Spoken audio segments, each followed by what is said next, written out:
Hi there, this is Afro Perspectives. I'm just going to give you an update on the protests in Mozambique. You remember that last Thursday, the National Electoral Commission declared that Daniel Chapo had won the election with 70.67% of the vote.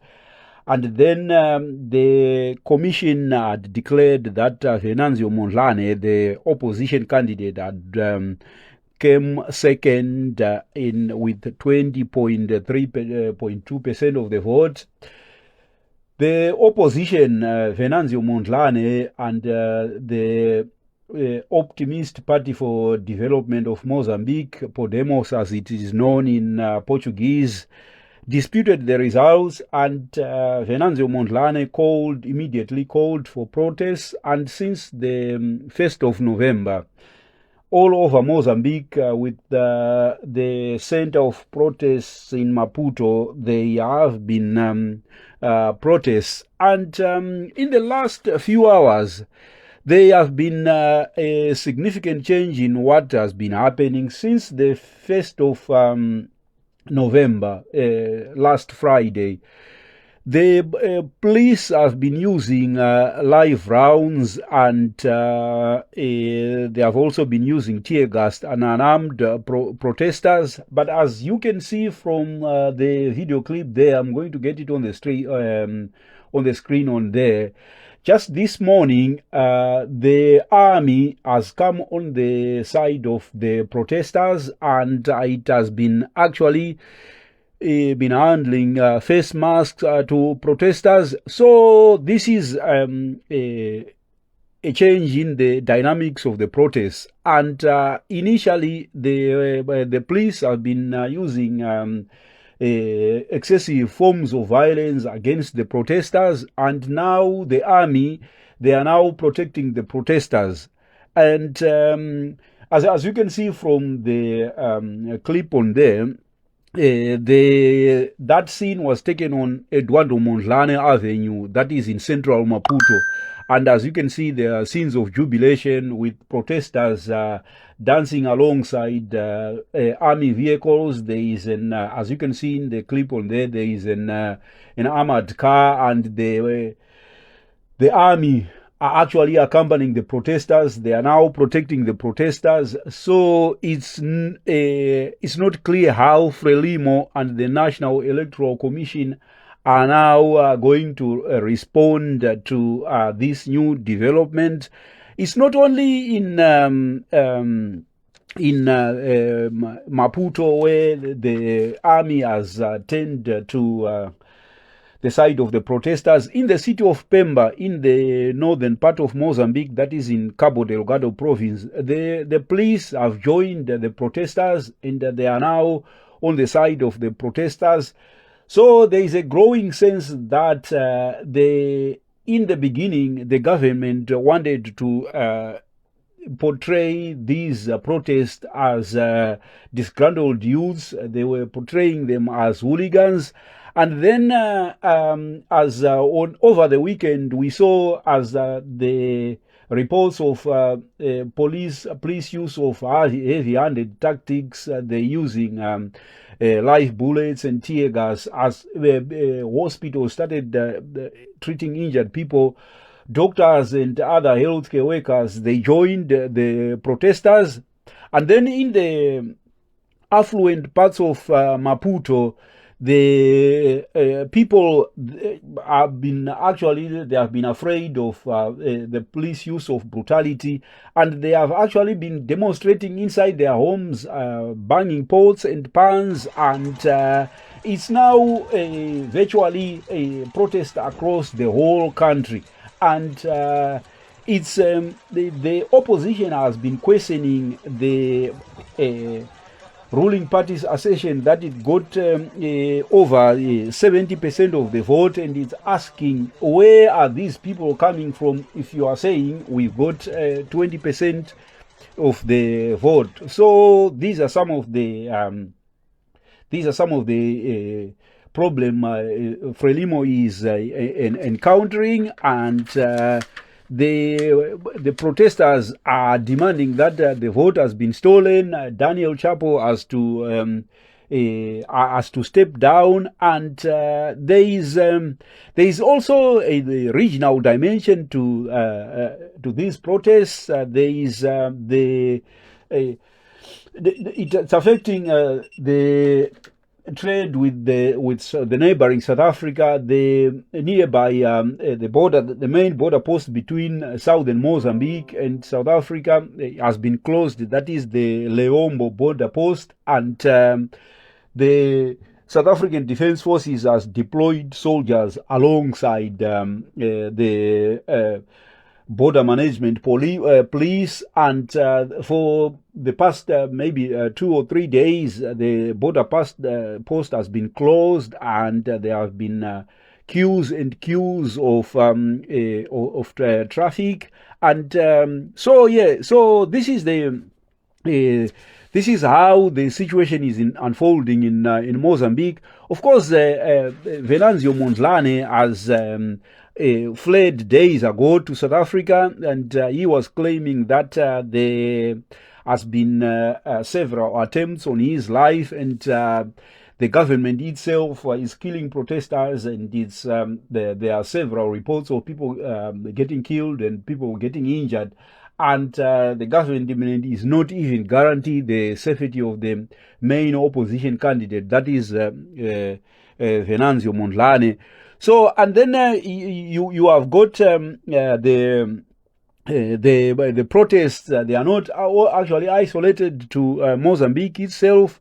In the Mozambican, the diaspora in Mozambican diaspora, Mozambicans in the diaspora, that is in I think it's in Brazil. They have actually been protesting as far as Brazil, and they were joined in cities like Brasilia, that is the capital of Brazil, and then Sao Paulo, and then the Mozambicans, they have been joined by their brothers and sisters from Angola. So this is not protests that are just happening in Mozambique itself, even in the diaspora itself.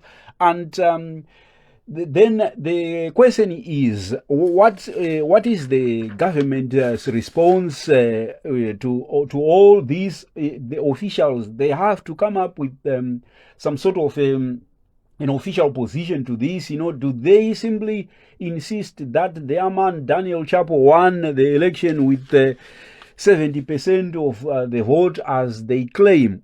Surely something has to give here. And the business people, they have been feeling the negative consequences of the protests. Like I've said, they have closed the border with Mozambique, and there is loss in trade, and then there's been spillover of violence into South Africa itself, and business people in Mozambique, they are saying companies have lost. Some of them are shut down, and some of them have lost production, and that sort of thing. And then there is the losses to the economy. So the losses are being counted in terms of millions of American dollars, and so there is not actually the government is not actually coming up with a clear plan on what it is going to do. Of course, the declaration of the results by the National Electoral Commission on last Thursday, those results were provisional. For them to be actually legally valid and to be declared as final, and what they would need actually to declare someone president, they have to be validated by the Constitutional Council. That has not taken place. So it's likely that the officials, they are not agreed on what is the next step they are going to do. They are the security forces, as we have seen, the army and the army has broken ranks with the police, at least in Maputo, and they are now on the side of the protesters. And then there is the SADC itself.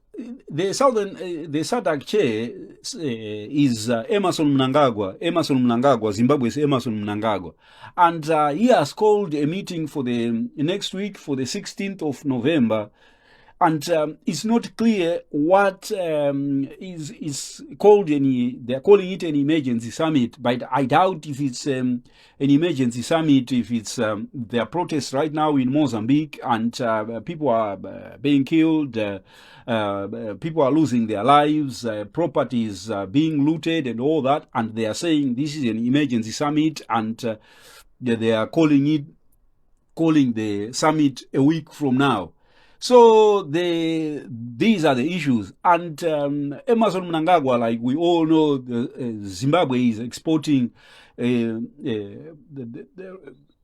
election rigging, violent repression of protesters. Zimbabwe is exporting all these to the region. And as you can see, it appears that they are not sincere in addressing these issues. Even Cyril Ramaphosa, he gave just a half-hearted statement on when the results were announced. He didn't congratulate the winner. He didn't say anything. So there is actually concern that these elections, at least the results, they do not reflect the will of the people of Mozambique, and at some point we are going to see a compromise emerging.